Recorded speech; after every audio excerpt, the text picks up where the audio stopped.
Pune jos, Răzvi. Centru. Nu, frate, ia că tot calci să-mi bată. De la margine. Da, Gabi, da. Hai să-mi intre. Da, pe lătoare spre. Și, hai variante. Bravo, bă, Davi, mai departe, Sami. Bravo, Sami!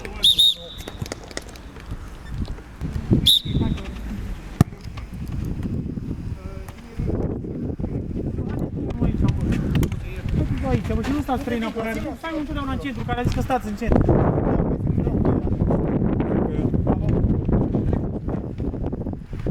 Pune-o jos!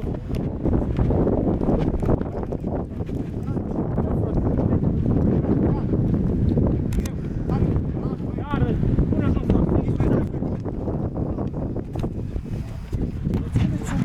De la margine. Peste, peste! Ușoră, știi? Dar nu vă loviți. Da, meșter, uite la nu mai! Hai mă, mai aud de aici, bă, frate, că stăm trei în apărare. Deschide Lucy, că n-are cu cine. Peste, peste!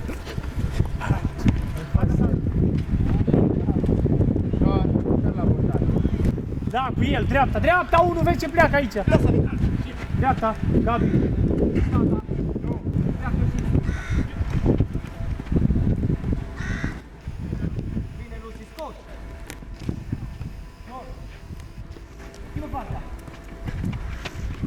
Lasă să curgă!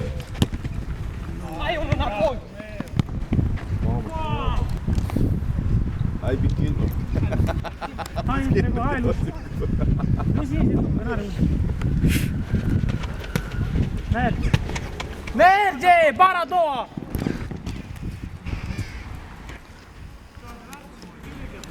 Vezi aici, dreapta, stai mai aproape de la dreapta. Vezi, Sami, că-ți pleacă cu stânga. Da, Gabi, trage. Joacă!